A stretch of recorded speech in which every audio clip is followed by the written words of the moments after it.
Wickedsmaht Sustainability made simple. One smart decision at a time.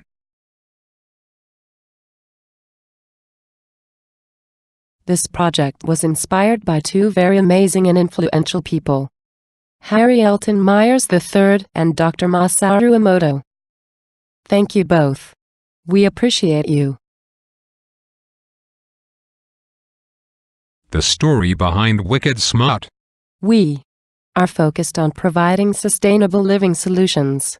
As natives to Rhode Island, we understand the importance of community growth. We aim to facilitate movement towards a more positive life for everyone. Each of our solutions are geared towards getting you, the consumer, to those peace of mind moments. We are passionate in our mission and will continue to provide quality education and smart technology. Smile, sit back and relax. We've got this. Wickedsmaht Solutions presents Sustainability Watch and Learn series. Wickedsmaht topics to be covered. Earthships, rainwater harvesting, structured water, pH balance, juicing, and more. Everyone ready? We are going to begin in 3, 2, 1. Let the questions begin. I want a way to reduce my monthly bills. Do you know of anything I can do right now to save on food, water, shelter, and electricity? The Earthship concept. Earthship Biotecture has been developing a sustainable housing method called the Earthship concept for over 30 years in New Mexico. This housing is independent of municipal utilities and presents solar thermal heating and cooling, solar wind electricity, water harvesting, contained zero discharge individual on-site sewage treatment, building with recycled materials, food production in the home. Solar and wind electricity, solar panels, windmill, batteries, and power organizing module. This building is completely off the grid, meaning it is not attached to any main utility lines. It produces all of its electric power with solar panels, and windmills can also be used. These on-site renewable energy sources charge a bank of batteries in the systems room.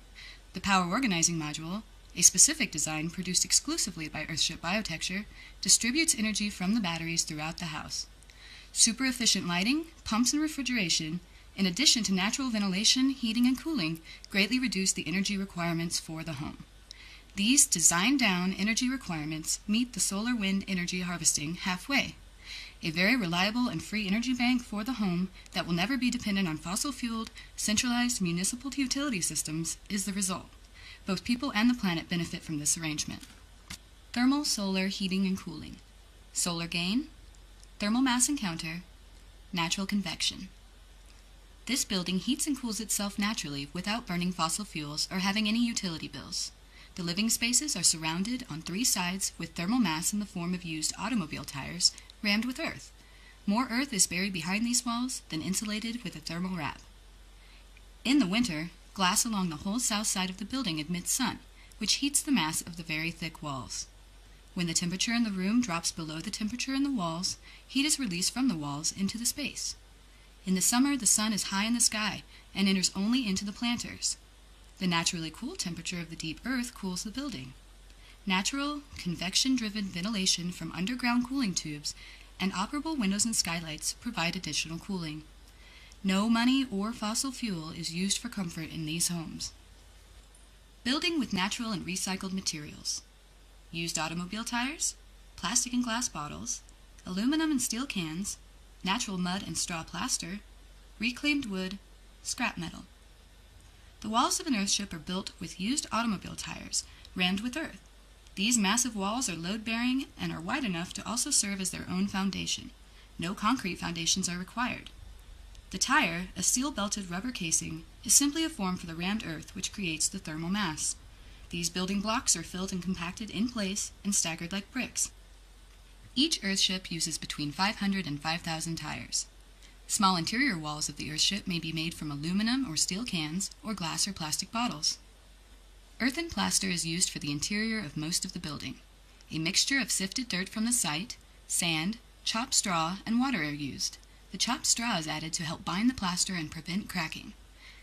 Other Earthship projects have incorporated sheep's wool insulation, metal paneling from discarded household appliances, adobe bricks for interior walls, straw bales as insulation for unburied tire walls, reclaimed materials from demolition sites for doors and cabinets, and much more. Local byproducts of modern society are used for housing in an effort to minimize the use of trees, which are becoming precious, and concrete, which is damaging to the environment to produce. Water harvesting. Roof catchment, cisterns, water organizing module, solar hot water heater. Every Earthship harvests all its own water from rain and snow that falls from the sky onto the roof. This water is stored in cisterns buried outside the building. The water then gravity feeds a panel called the water organizing module. This unit filters, pressurizes, and pumps the water to fixtures throughout the building and to the solar hot water heater mounted on the roof. An Earthship uses all its water 4 times. These water harvesting systems help preserve existing aquifers and reduce the need for centralized municipal water systems. They may be used in climates that get as little as 7 inches of total annual precipitation. An Earthship uses all of its water 4 times and treats it on-site in contained sewage treatment planters called botanical cells. Once used gray water from the sinks and shower travels through a particle filter into interior gray water treatment planters. These planters are recirculated by solar pumps. As the gray water travels through the rubber-lined planter, it grows plants, is oxygenated by the plant roots, and cleaned up enough to be used for toilet flushing. A pump panel draws clean gray water from a well at the end of the botanical cell and fills the toilet tank for flushing. The black water from the toilet then goes outside to a conventional septic tank, which overflows into another rubber-lined botanical cell. Landscaping plants are grown with used, clean black water instead of fresh water, and groundwater supplies are preserved and protected from contamination. Food production. Gray water botanical cell, year-round food production. In an Earthship's interior gray water botanical cells, you are able to grow food year-round. Tropical plants, such as banana trees and hibiscus, flourish even when there is snow outside. Earthship residents pick their own organic produce fresh for any meal. They can also simply graze throughout the day. The latest Earthship design, the Phoenix, features expanded food production capabilities with a 2nd and 3rd greenhouse and over 1/3 of total square footage dedicated to food production. There will be fish production, chickens and goats for meat, eggs, milk, and cheeses, in addition to fruits and vegetables. The effort being to produce enough food in one's home to survive. Earthships directly address the global issues of our time. These issues have become more serious in the recent months due to a heightened awareness of global warming. The Earthship concept is directed at curbing global warming and at the very least offering a direction that will sustain human life on Earth longer as planetary conditions worsen.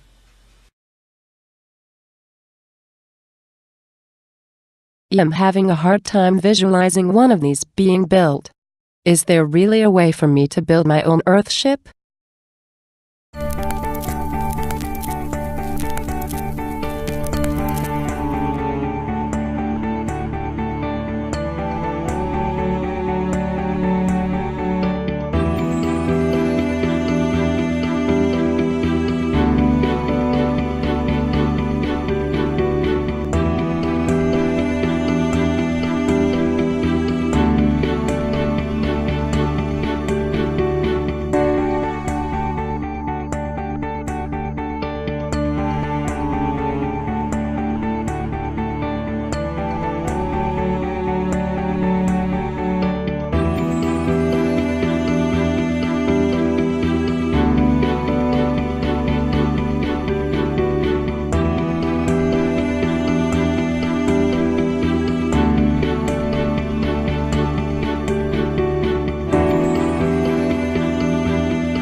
I live in an area where there is limited rain. How will I get water?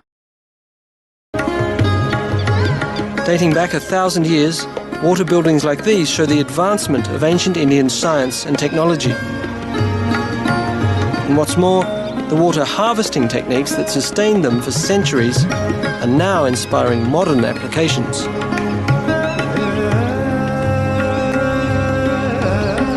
One project may just become a role model for others. Laparia is a small farming village some 2 hours' drive from Jaipur, in one of the driest regions of India. In a good year, the 3 monsoon months bring 12 to 35 inches of rain to Laparia, and that's usually enough to provide water for the people, their livestock and their crops all year round.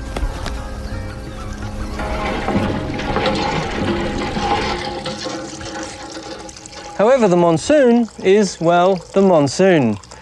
In some years it brings 35 inches of rain, in other years only 5. With the population of the area increasing, water shortages become a serious problem. In 1982, a water management crisis inspired a local visionary. He tackled the problem using an ancient yet innovative approach.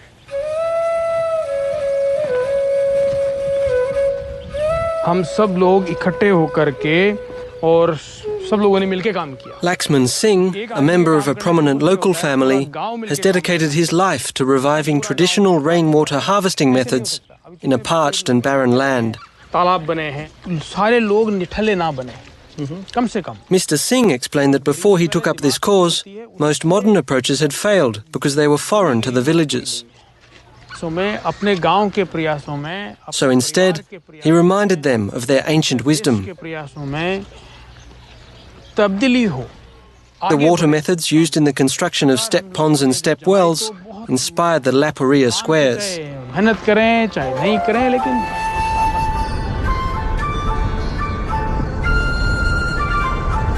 Based on an ancient technique, the starting point is a gentle slope in the landscape. A large patch of the slope is divided into rectangular units of approximately 200 by 400 feet. Each unit is enclosed by dikes along the 3 sides that lie towards the lower part of the gradient.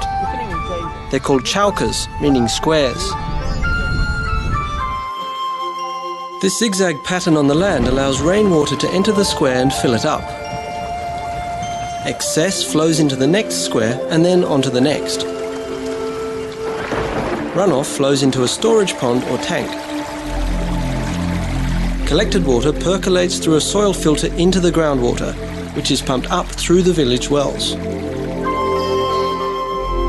As Mr. Singh explained the process in more detail, I realised that this low-tech, high-intelligence irrigation strategy manages a limited water supply most efficiently.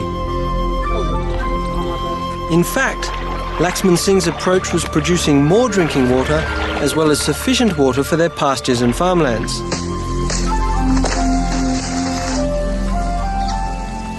As it turned out, the ancient technology was very successful. 2 figures indicate the success here. In 1982, the village's largest pond, in local parlance the flower tank, irrigated 50 acres. Now it irrigates 700. That's a 14-fold increase based on what the ancients knew. And what's more, the example set by Laparia can serve not only as a role model for India, but for other arid regions across the planet. I have fluoride and other toxins in my tap water. How can I get them out? Can water be restructured? I hope to show people through my research that water has a memory of its own. Dr. Emoto's laboratory does research on water samples, which are subjected to various forms of outside influence. The impressions made upon the water are recorded by swiftly freezing it in a cryogenic chamber. This is what water heated in a microwave oven looks like. This is the effect of a mobile telephone. Somebody said thank you to this water. Excuse me. You disgust me.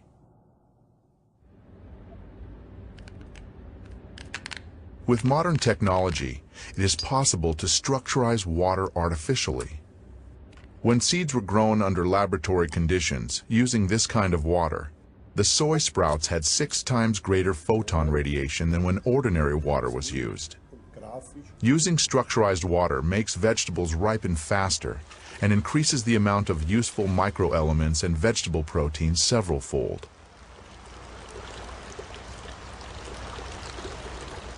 If we look at the shoots, the treated ones were long, even, and strong, while the untreated ones were short, thin, and weak. If we look at the plants today, those from the selected seeds have all ripened, but the ones from non-selected seeds have not.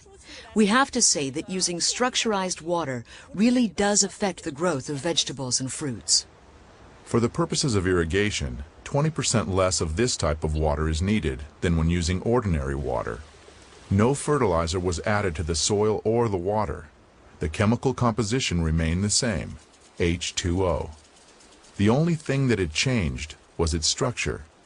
At the present time, scientists can answer the question of how this happens, but science does not yet have an answer to the question of why. Depending on age, a human being is made up of 70 to 90% water. An adult drinks approximately 2.5 liters of water each day in order to sustain his normal life functions. Another 1.5 liters is absorbed through the skin during bathing or showering. Water makes a long and difficult journey before arriving in our homes. It used to be common knowledge that a settlement could only occur where there was a natural source of water. Today, whether or not there is water in a place is of no importance, because we transport water for thousands of miles using high pressure.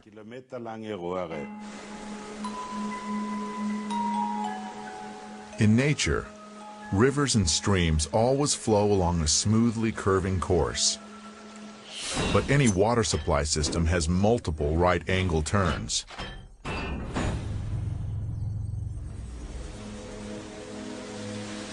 The natural structure of the water breaks down more and more with each such turn.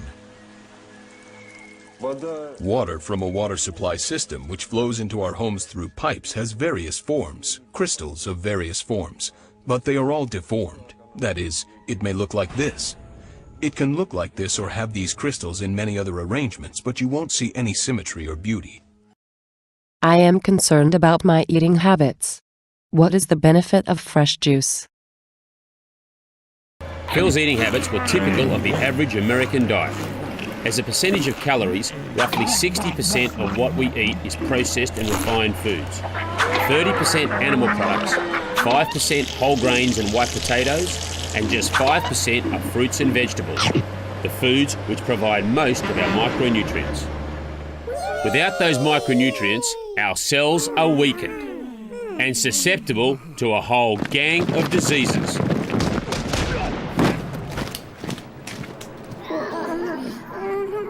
But Phil has turned that around.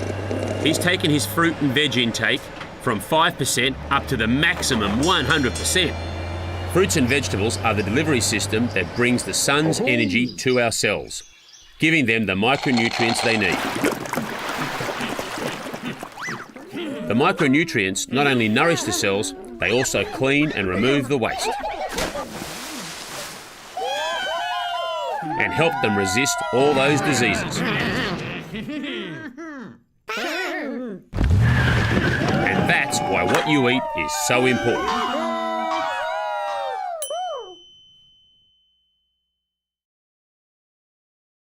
I exercise, eat right and try my best to lose weight, but I am not seeing any results.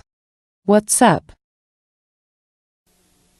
Well, losing weight is often all about fat grams, carbs, and calories, right? Well, not according to the author of a new diet book. Dr. Robert Young says the secret to permanent weight loss comes down to acid and the pH balance in your blood.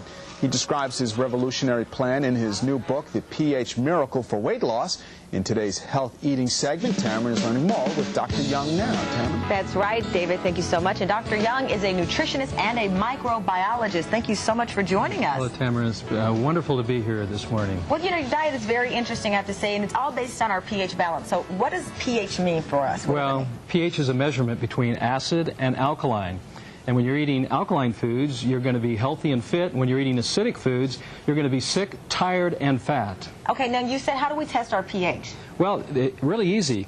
pH paper, you just put it in your mouth, and the color should come out green. Okay, can I test mine? You bet. Here's one for you. Okay, and I just put this in my mouth, and then based on the color, it came out green. So that's good. That's good. That's exactly the way you want to be, because the more alkaline you are, the less chance you're going to acquire any sickness or disease or become overweight. When you say the less alkaline we are, so that means in the foods that we eat in our bodies, take in our bodies every day. Exactly, okay. and the liquids that we drink too as well. Oh, so really? not only what we eat, but what we drink, and also our thoughts can make us acidic too as well. All right, well, you know, you've got a list of foods that we should avoid, and we have some that we should eat. Let's get to the alkaline foods that we have on the set, so explain those. Well, we've got sprouts, of course. This is buckwheat sprouts, which is a seed. Quinoa. We've got English cucumber. We have, of course, broccoli, and God's butter, which is avocados. And most folks feel or think that avocados would be fattening. Right. But in reality, it's not fat that makes you fat. It's acid that makes you fat. So you can eat all the avocados you want. Tomatoes, lettuce, greens, even grapefruits, which are low sugar, are actually alkalizing to our bodies, where high sugar fruits can be acidifying. So how does the acid affect our bodies and our weight? Well, you see, if acid is not eliminated through the elimination organs, either through urination or perspiration or respiration, it actually gets parked on your hips, your thighs, your buttocks, your breast, your waistline. So the body has to eliminate these acids. These are waste products from energy production, and if they're not eliminated, they get parked. So fat becomes a protective mechanism to protect us against excess acidity. That's interesting, and because some of the foods, as you just said, with the grapefruit and even with the tomato, in your mind, when you think foods that are acidic, those are the foods that kind of come to mind. But they're actually not. Wrong. But we're wrong when we because say of the low sugar. It's the high sugar fruits that actually make us more acidic, where the body then starts packing on the fat to park the excess acid. Now, some of the foods that you say we should avoid because they're high in acidity are meat, pork, chicken, peanuts, corn, alcohol, coffee, most fruits, eggs, dairy products, yeast, and sugar. That is everything I guarantee you everyone watching this segment likes to eat.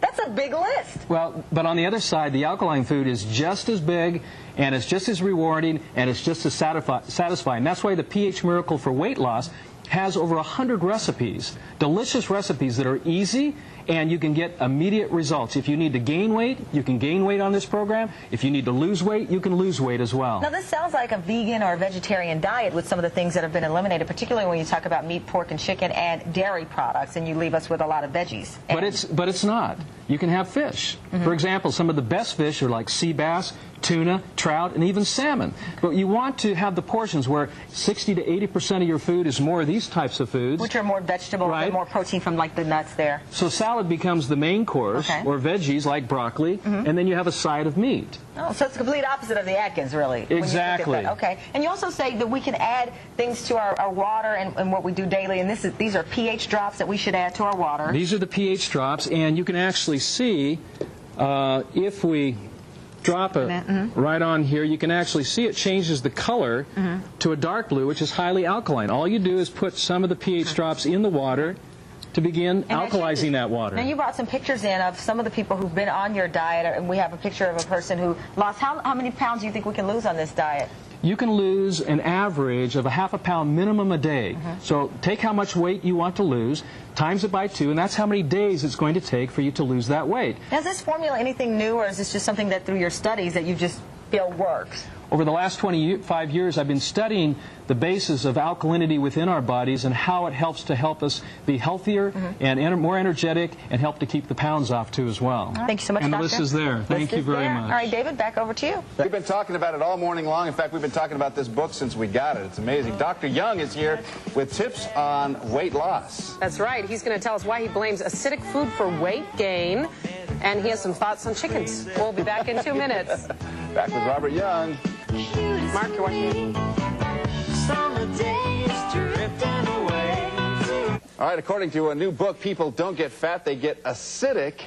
Well, that's the premise of the pH Miracle for Weight Loss. This book is amazing. It instructs readers about how to balance your body chemistry to achieve your ideal weight. Author Dr. Robert Young is here with more on this book. All right, we've been talking so much about this book. What do you mean acidic? Well, when you eat certain foods, those foods break down to either an alkaline ash or an acidic ash. And if they break down to an acid ash, if that ash is not eliminated, it ends up getting parked on your hips, your thighs, your buttocks, your waistline, or even in your breast. And if you're eating more alkaline, and of course more alkaline foods like the green foods and the good healthy fats, then of course you're not going to be packing on the pounds. Okay, so we've been hearing a lot about, you know, reduced fat diets or protein diets and that sort of thing. This seems to me that it has more to do with your own pH. Now, balancing that out, how do you find your pH and how do you know which foods are not good for you? Well, first off, balancing the pH is simple as using a pH paper, kind of like measuring the pH of your swimming pool or your spa. Oh, really? We keep track of that, and yet we don't keep track of our internal fluids. But the pH should be alkaline, slightly alkaline, like the urine or saliva should be alkaline at about 7.2. And when we're in an alkaline state, this is when we enjoy the highest quality of energy, vitality, health, and we flat out just don't get fat. And the reason for that is? Is because fat is protective.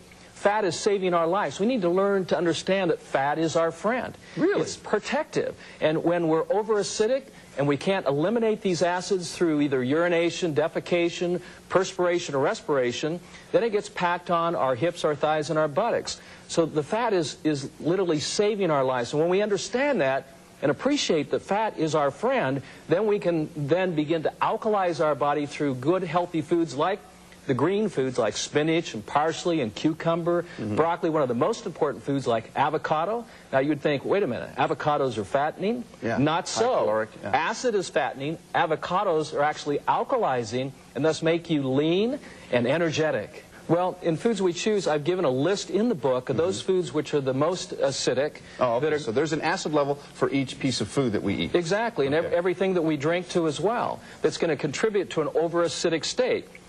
And when we become over-acidic, that's when the body goes into preservation mode, and that's when the body starts holding on to fat to park our excess acids. Now, I've heard some diets, they want you to get into the state of ketosis so that you're actually burning all the excess fat. Is that good? Well, I really don't think so. It's a matter of providing the body energy and through electron-rich foods, because our bodies are electric. We're kind of like that energy battery, you know, the alkaline battery. And of course, alkaline batteries have energy, and when we put electron-rich foods into our bodies, we're energetic.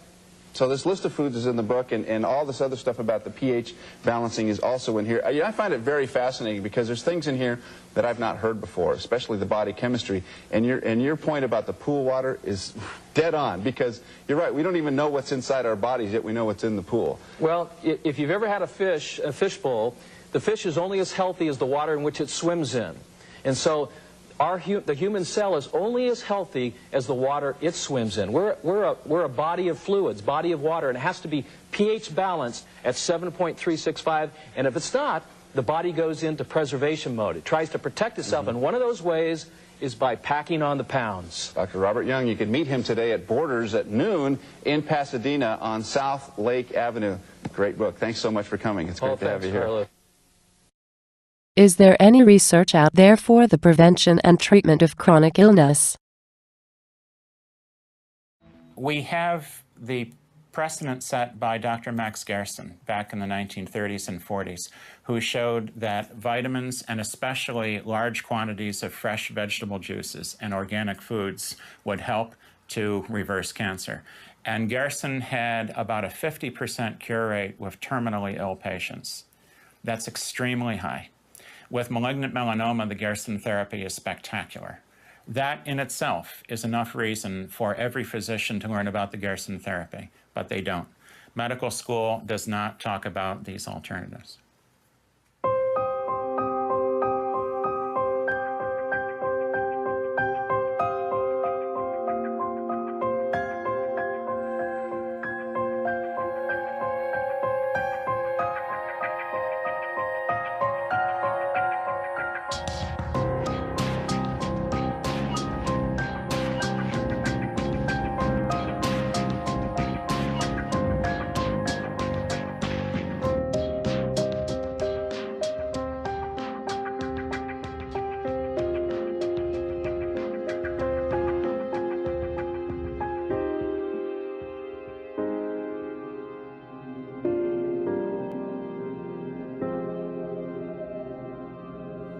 normal human body has powerful defenses to the point where cancer is impossible. The human body has such powerful defenses that a normal, healthy body cannot, will not develop cancer or any other chronic disease for that matter. Not only that, but with a good, healthy, normal, rich, organic food, you can reverse these diseases, and that's what we do. I need to get out of my own way. What advice do you have for me?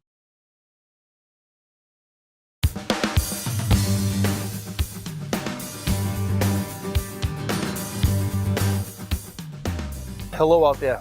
Welcome to Horses Know the Way Home. I'm Brian Reed. This is Brenda Lee.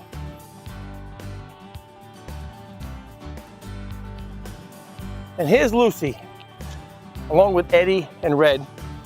This is my little family of teachers who have taught me the true meaning of Horses Know the Way Home. And I'm here to kind of explain it to you, so hopefully that you can get it. And then hopefully you can start applying some of the principles of Horses Know the Way Home, making these changes in your life. I mean, having a life that you're so happy that even when you get unhappy, you know how to find your way back. To being genuine, to being authentic, to being present in this moment. And while I have a tendency to be there more often than not, I love that I have reminders when I'm not there. Reminders help me get me back to the present. And I have an 1,800-pound reminder, and I have a 6-pound reminder. And we're going to use the model of the horse to represent that freedom, that movement forward, that power, and that beauty that through the horse has resonated through mankind since the beginning. Because horses have truly carried us from our homes as a species, has carried the human being to explore new boundaries.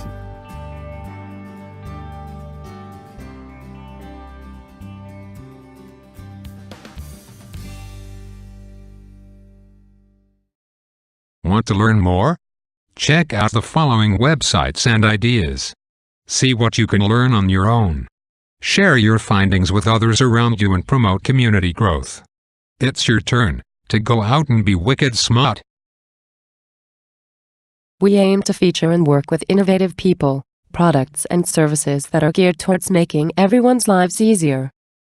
If you know of an individual who is doing great things for the community, or a company that represents a Wickedsmaht sustainable product or service that you feel should be featured on Wickedsmaht please contact Jon Myers at Wickedsmaht Thank you and have a wicked smart day.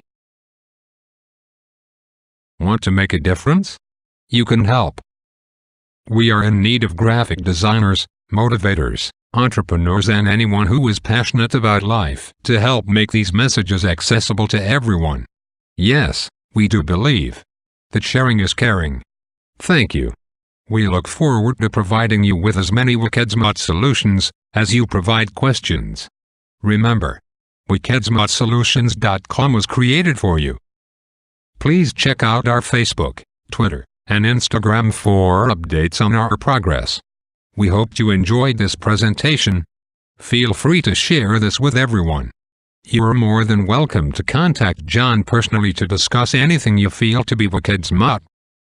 And always remember, here at Wickedsmaht Solutions, we appreciate you.